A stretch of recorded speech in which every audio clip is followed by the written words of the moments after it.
Hi guys, it's Lori Seeley, functional medicine health coach. And today I'm going to talk to you about IBS because it's more common than you'd think. And I'm also going to talk about what I think is probably the most common cause of IBS, even though my gastroenterologist and many others say that they don't know what causes it. I beg to differ. So, I'm going to start by telling you a very embarrassing story. I'm feeling really vulnerable right now. Like, I don't want to tell you, but I'm going to because I know that there are other people with similar stories who are going to understand and not judge me. Okay. So I call it my pooping on the A train story. That's right. So this was years ago. I'm thinking, I don't know, maybe 15 years ago. I still hadn't admitted that I had a candida overgrowth. I didn't even know that I had IBS. I hadn't even really heard of IBS. So I was pretty much like really, really, really in the dark about a lot of things. And my only, like, until then, the only embarrassing thing that happened to me, like, really on a regular basis, was that I was really gassy and I would have just the stinkiest farts ever. But I was really used to that because, like, I grew up with that. I mean, my family room smelling up, my family room growing up smelled like a public restroom. Like, that's gonna embarrass my mom, but I'm sorry. It wasn't her. It was me and my dad, and maybe my brother. Um, it was just really bad. Like we were just a family of tutors, I guess, and it's because our digestion was off but it was normal to me. Like I thought everybody's family was like that. Nobody talked about it, but since it was like all of us in my family, I thought that it was everybody and everybody else's family too. I just didn't know. So anyway, so I want to tell you like where I was coming from on this particular day, completely in the dark, didn't know what was going on, but I knew that I farted a lot. That's pretty much it. And every once in a while I would have diarrhea. And I always felt great after a bout of diarrhea. It made me feel actually good because that's the only time my colon would actually empty out. And it was kind of awesome for me. So I didn't understand that was a problem either because it made me feel good. I didn't feel good while it was happening or before, but afterwards I did feel good. I felt relieved and like emptied out and good, like I do now every morning after I have my nice healthy poo. Um, and so I was completely in the dark that there was anything wrong with me. But anyway, so I used to live in New York. I lived up in the tippy top of Manhattan, and my boyfriend and I at the time we went to lunch at this really great Italian place right across the street from Lincoln Center, and I had I was really into these like cream sauces. I just loved that, like pasta with cream sauce. Which is a definition of what I should not put into my body, but I didn't know that yet. I didn't know that back then. And it was great. It was like really rich, lots of cream, lots of butter, sausage. I don't remember if there were vegetables involved. Probably not. Maybe some basil. I don't know. Um, so I had that for lunch. I didn't eat the whole thing. It's like way too big. I see my mom's here. Hi, mom. Um, and so you know this story. So I ate that. We went home, and a couple hours later, I started to feel a little bit of a rumbly in my tumbly. And by then, I was already back at the train, like waiting for the train to take me all the way to Brooklyn. Now, that's like an hour and a half ride. And I was on my way to a rehearsal for a show that I was in back then for this like small opera company. And so I was like, well, I don't know. I was an old hand at diarrhea, you know. I figure, well, from the time the rumbling starts, you know, by the time I get there, I'll be able to use the toilet. It'll be fine. So I was wrong, and I was really starting to get nervous. And I got down to I think it's well, the bus terminal. I can't remember if it, I think it's Penn Station. I wrote it in the blog. I forget which one it is. I think it's Penn Station. I got there and I can picture it in my mind, like exactly where the restroom is in relation to where the A train lets people out, right? And so I was like, okay, if I can, like, that's the only, it's Manhattan. Like, I didn't really know where all of the restrooms were. And like Starbucks is touch and go down there. You just don't know if there's going to be a restroom. Like normally Starbucks is like the place you can go to pee, Starbucks and McDonald's, but in Manhattan it's different. And so I just didn't know, like, if I could, like, if I were to get off before then. I'm sure a lot of you have had this same kind of experience. Like if I were to get off before, I knew for sure there was a toilet, but it's kind of far away.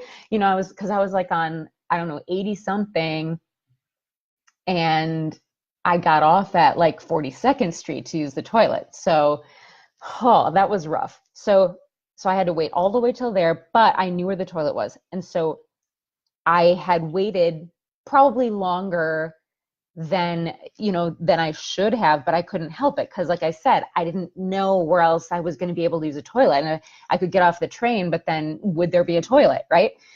And so as soon as I stood up, I exploded. It was like, oh my God, that's happening right now. Wow. And I could feel it, like my underwear didn't even hold it in. It was just water. It was like a complete liquid and it was horrible. And I was lucky that it didn't all come out at once because it would have been trailing behind me as I ran to the restroom, right? Well, I didn't run, I had to walk. I mean, you can't run in that situation. So I walked as fast as I could to the restroom with like poo on my legs. And because I was wearing brown corduroy loose overalls. And and this stuff like went right through my underwear, like down my legs. It was the most disgusting thing ever, ever. So I got there to the restroom, and of course I like took everything off. I threw away my underwear because they were just a lost cause. Like, what am I going to do? Put it in my purse? No way. So I threw it away and I wiped everything up as well as I could, with like toilet paper. And I didn't have like wet wipes with me or anything like that. That's something that I learned later. You need to have wet wipes with you all the time when you have this kind of problem. And so I cleaned myself up as best I could. I like had to wipe out the inside of my pants because I'm not going to go back on the train back home like with no pants on. And like I said, I threw away my underwear. That wasn't going to happen. So I had to clean out. Oh my God, it was just gross. I'm sure, I mean, I'm sharing this with you because I know that a lot of you have gone through something similar. And if you haven't, you need to understand and have compassion for your fellow human being who tells you they have IBS. This is the kind of situation you run into because sometimes you need to go somewhere. You can't just always be sitting at home to be close to a toilet, right? You have to go places, and then sometimes accidents happen. And this is really the worst one that has ever happened to me. And I would love, love, love for you to comment and like tell me if you've got something worse, and we could talk about that. You don't have to like tell me the story in the comments. Just tell me I have something worse, and then we can talk about it privately. That'd be fun. Um, anyway,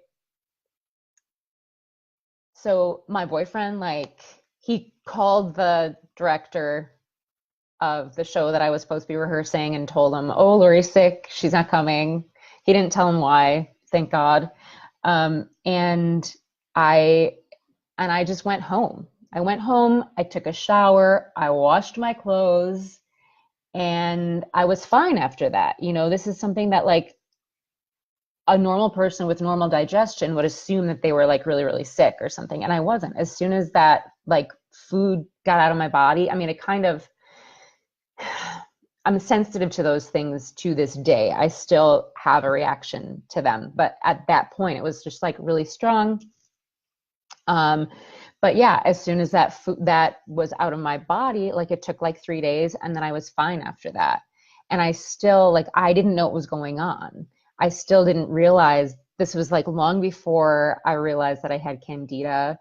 It was it was long before I knew about any of this stuff that I know about now. And I thought it was just, that was just how my body worked. And that was that. Like, I don't know what I ate wrong. I mean, now I do, but then I was like, I don't know what I ate wrong.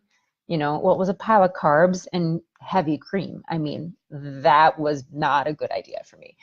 Um, but anyway, I was wrong. And, you know, I, I just keep thinking that like from the time when I was a kid and through all of this, if one doctor on one checkup, even, you know, like a lot of women don't go to the doctor, like healthy young women, they don't go to the doctor except for to have like a pap smear, right?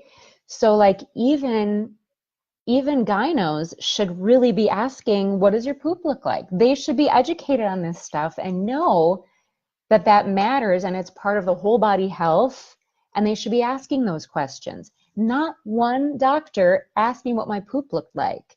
And even later on, when I went to a gastroenterologist with complaints about poop, she had this look on her face like she was disgusted about what I was talking about. I'm like, you're a poop doctor. Don't make me feel bad about this. You know, I'm still like a little angry about that. So, okay, so maybe 10 years after pooping my overalls on the A train, I finally had Googled my Candida symptoms enough times and come up with the same answer enough times to admit to myself that yes, it's a Candida overgrowth. And I learned that that sort of thing starts in the gut, which was starting to make a lot of sense because of my history of the gas and the bloating and the diarrhea. But when I first admitted to myself that I had this Candida issue, I still didn't realize that I had a problem with constipation. I was aware of the diarrhea, but I didn't know that those tiny little balls I was pooping 9 times a day was meant that I was constipated. I had no idea.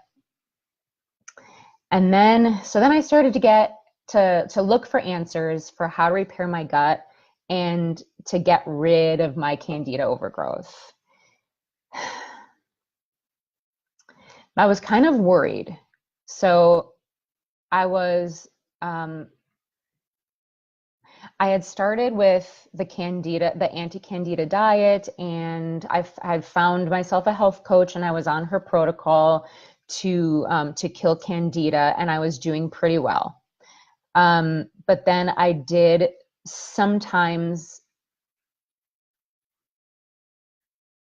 I did sometimes still have some constipation, and I was worried about that. I wasn't having the diarrhea and the horrible gas that could really clear a room, but I was still sometimes having constipation, and I was like, okay, I'm doing all these good things for myself. I'm eating all this good food. I'm killing the Candida. I'm really making progress. Why am I still constipated sometimes? And honestly, I think at that point, it was just I needed to adjust my stomach acid. I needed to drink more water, stuff like that. Well, I went to a gastroenterologist and I told her what was going on. She blew off all the Candida stuff, of course, because doctors, like those kinds of doctors, are taught that if you have a Candida overgrowth, you would be on death's door. They don't realize, I mean, doesn't it make sense? You don't go from 0 to 100 in 1 minute. Some people do. I've heard stories that it can happen in a hospital when you're like on intravenous antibiotics, and they really do just kill every little bit of bacteria in your body, and then Candida just grows like that. It does happen. And so doctors are taught that that's the only way that Candida can happen. Well, why would that make sense? Why would you just believe that? Like, why can't it happen another way? Because there's plenty of ways that with our daily lives, we're killing our good bacteria and allowing our Candida to grow. So anyway, so I went off on a tangent there. I'm sorry. She blew off the Candida stuff because she doesn't know all this. She just doesn't have the information. They're not taught that stuff. And, but because of the history of colon cancer in my family, she agreed to a colonoscopy. So actually, she gave me meds for my IBS. She gave me a piece of paper with the FODMAP diet on it, and she agreed to a colonoscopy. So I was already on the anti-candida diet, so I tossed the FODMAP thing because I mean a lot of it is parallel, but I was already on a better diet, so whatever. Okay. I wasn't interested in pharmaceuticals, so I threw out the prescription. She was like, "Well, this is less toxic than a lot of the other ones out there. Maybe you would be okay with it." I'm like, "No.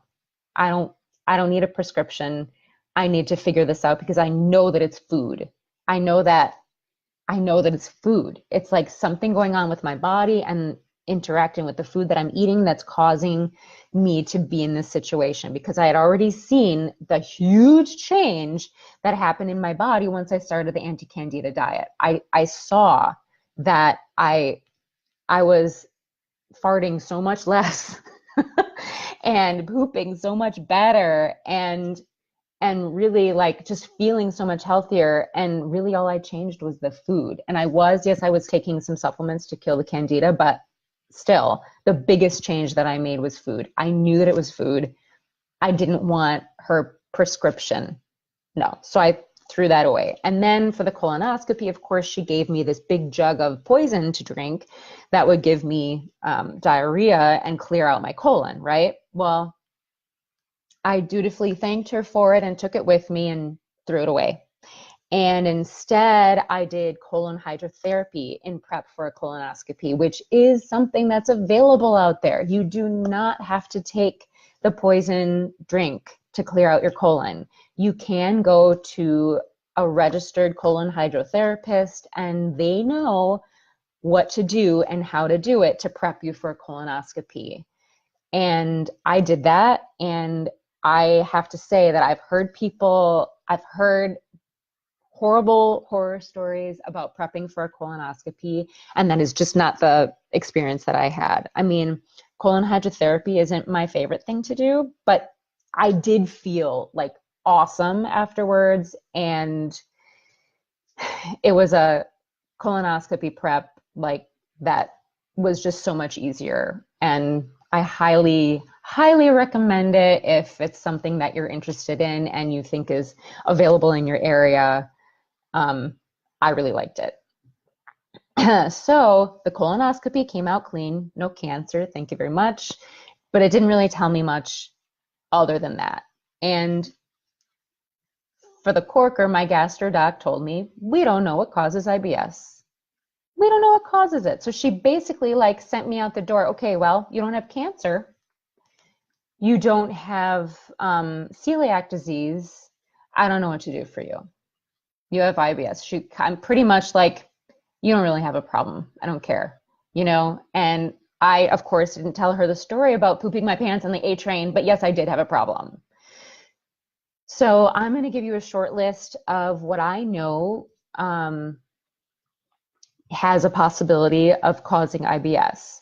So and I wrote this in the blog this week too, parasites, food sensitivities, candida overgrowth, intestinal bacteria imbalance, giardia, which is kind of a parasite, and intestinal worms, which also kind of comes under the umbrella of parasites, right? Parasites and worms, giardia. Okay, so those three things are kind of infections. So of that list, now that list is not that's not the whole list of possible things that can cause IBS. There's more than that.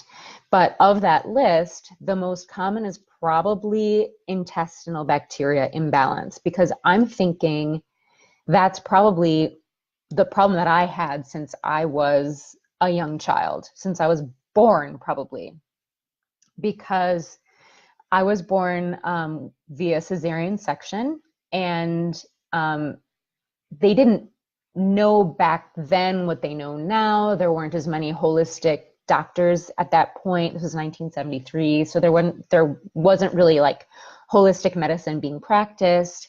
And now there's a handful of doctors who, wait, let me back up. when you're born via cesarean section, you don't have the benefit of your mother's bacteria going in through your mouth when you're getting born, right? Because you don't go through the vaginal canal. So I think back then they probably thought it was a much cleaner birth. They don't get all this stuff from their mom's vag into their mouth. Well, it turns out that that's actually really beneficial for us. Like it's something that it plants the good bacteria in your gut, because there's a lot of different strains of bacteria that are in the vaginal canal that also live in the gut, or should in a healthy person. So that's the beginning of it for babies. They get it through their mouth, and your mouth is the beginning of your digestive tract, right? So you swallow that, it gets planted in your body, and it's actually really good for you. And so back then, being born through C-section, you didn't have that benefit. And so I started my life with sort of a bacteria imbalance in my gut, and probably just really low numbers of the bacteria that were supposed to be in there. And so for me, that was my biggest problem. That's probably why I grew up with like constipation and occasional diarrhea my whole life, was just because I started out with the wrong kinds of bacteria in my gut. And so there's that. So that's kind of a common thing, not necessarily the C-section thing, but the intestinal bacteria imbalance thing, just because of like antibacterial soap, and our food is covered in pesticides, even some organic produce, because of the contaminated groundwater from a farm nearby. Also, we're like taking antibiotics like candy for every little sniffle. And I mean, I'm not like, that's nothing against people who take antibiotics. It's just that, like, personally, when I was in college, every time I got sick, I would take antibiotics. I always had a performance coming up.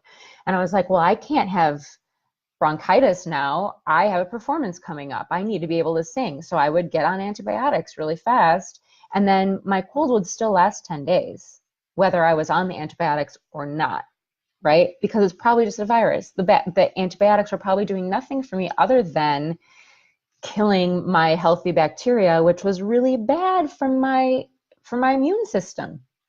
So I wasn't doing myself any favors with that, and nobody is. You shouldn't take antibiotics when you don't need them. There's a time and a place when it's life and death, and yes, they're like, it's a good thing, but every time we get sick, or you just have a sinus infection or whatever, like, it's not the end of the world. Your body can fight it off if you're eating good food. That's another subject though, isn't it? So anyway, all of those things kill bacteria, and that's why that's probably the most common cause of IBS. Oh, besides that, the standard American diet. It consists of sugar and processed foods and hundreds of chemicals, and all of those things feed parasites and candida. So there you go. It's a recipe for IBS. And I can't believe that my gastro doctor was like, well, this FODMAP diet helps some people. Maybe you want to try that. But we don't know what causes IBS. Well, if the FODMAP diet is helping people with IBS, do you think that maybe the food that they were eating before the FODMAP diet was contributing to their IBS? Like, they just don't, I don't know. Anyway, I shouldn't be complaining. So when I started just eating real food and avoiding all the sugar and the processed convenience food, my digestion improved almost immediately. And then around that time that I saw that gastro doc, I was still having some issues with constipation, but not like before. And I learned later on that I needed to build up my stomach acid, which is also a subject for another blog post. So I'm talking here about this stuff because I want you guys to know that you're not alone. People don't really talk about this embarrassing stuff, and I'm here to start the conversation.